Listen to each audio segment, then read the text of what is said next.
school I went to was actually just 5 minutes away. It's a convent school called St. Ursula's and run by a Swiss convent. Incidentally, we set up a second school after that called Bajaj School after my grandfather, and the same convent runs that.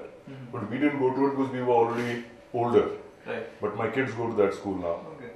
So when we went to the school, the children over there belong to basically middle class, lower middle class society, and from companies like ours, Tata Motors, Thermax, all the companies around here. The father of most of those children, or many of those children, worked with us. So we grew up in an atmosphere where the company was what you talked about, and not because it was a topic you chose to speak about. It was just part of everyday conversation.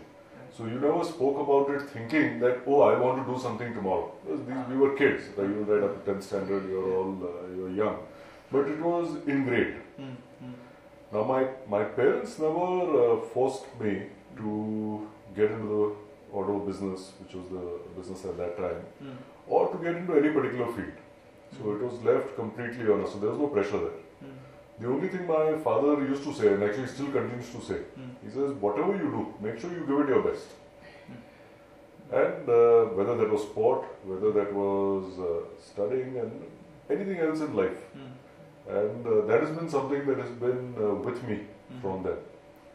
So after that, went to junior college here at St. Vincent's in Pune. And then I went to the engineering college, the government engineering college, COEP. Did my what is called as the mechanical sandwich course.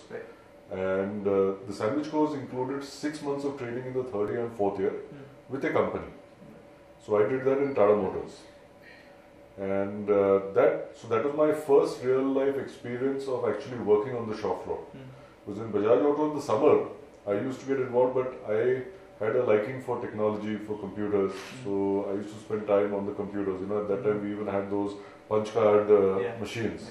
And then when the first DOS machines came, I remember spending time on that. Of course, playing games and doing simple programs, but learning from that age. Tata Motors is when we really started working on milling machines and lathes and grinding machines, making small components. We did some amount of design. And that was something that came naturally. I found that very interesting. Post that, I trained for a year in Bajaj Auto. We had my brother Rajiv, who was 3 years older than me, had already gone through a similar grind. And in Bajaj Auto, he had put together this small team of engineers called the Streamline Manufacturing Systems team. We used to call it SMS at that point of time, which really went shop by shop. And we were evolving from being typically a process-based layout to a product-based layout. So we were moving towards cellular manufacturing. We had a consultant, also a very close family friend, very elderly gentleman now called Dr. Wallace. And Dr. John Wallace was the one who was mentoring Rajiv through this process and spent nearly 15 years with Bajaj Auto in different capacities as a consultant primarily. So when I came in, this team was working and I became another member in the team doing that. About a year later, year and a half later, I went to the University of Warwick and I did my Masters in Engineering, and that was in Manufacturing Systems Engineering. So it was again getting more ingrained into the same setup. And the project I did at that time revolved around Bajaj Auto and implementing lean manufacturing solutions to Bajaj Auto. So naturally when I came back, the obvious thing to do was to get to Bajaj Auto and do that. It was almost a no-brainer. And I don't even think at that time I evaluated to say that should I go and do something else, because it was something I loved doing. There was an opportunity over there. I had spent some time, so I knew it was an opportunity that I could very easily get used to. So I was here a couple of years. That was the period where I would say I learned a lot on the shop floor from people who were fathers or uncles of my friends, many of them. So it was a very easy, it was almost a family extended environment at work. The challenges remained. So when I was there, I used to report to a gentleman called V.M. Rao, who was head of the plant.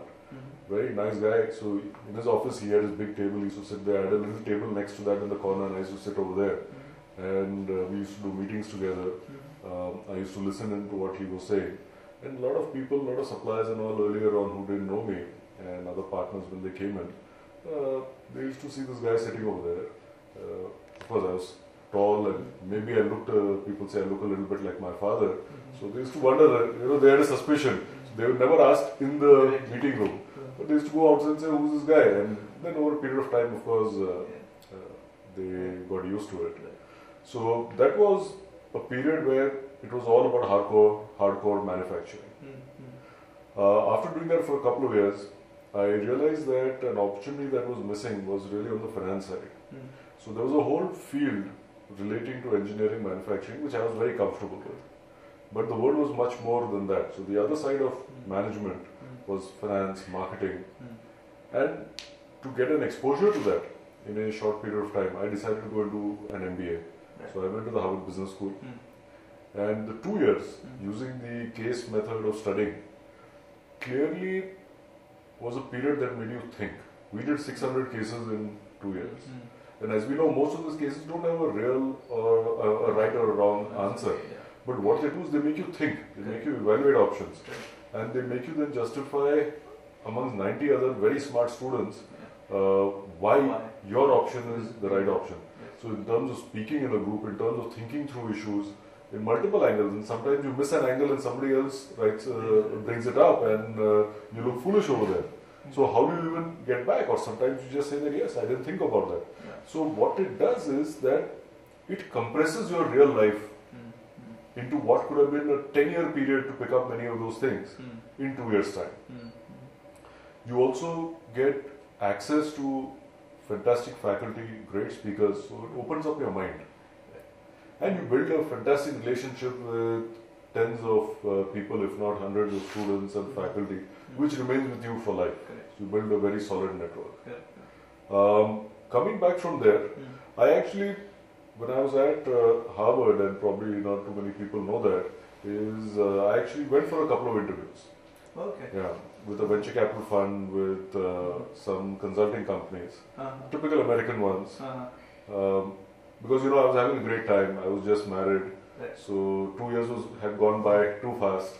So this was 97. So the interview started in 96, and I was just thinking that do I postpone and be here for another couple of years, do something different, because I knew eventually I was going to go back and do something in the family business because I enjoyed it and because there was an opportunity that was available. So both the issues worked. But I knew once I went in, it would be very difficult to get out. But when I thought through it in greater detail, I realized that it was 96, so it would have been 97 by the time I finished. India was really growing at that time. So on one hand, did I want to miss out on that experience? The second was that if I was going to stay on in the US, I knew I should give it at least 3 to 4 years. Because in any new role you get into, the first year, you're just running around getting your feel. And then you need 2-3 years to learn, to prove yourself and move out. And 3 to 4 years was not the kind of time I wanted to spend. That's how I decided finally to come back.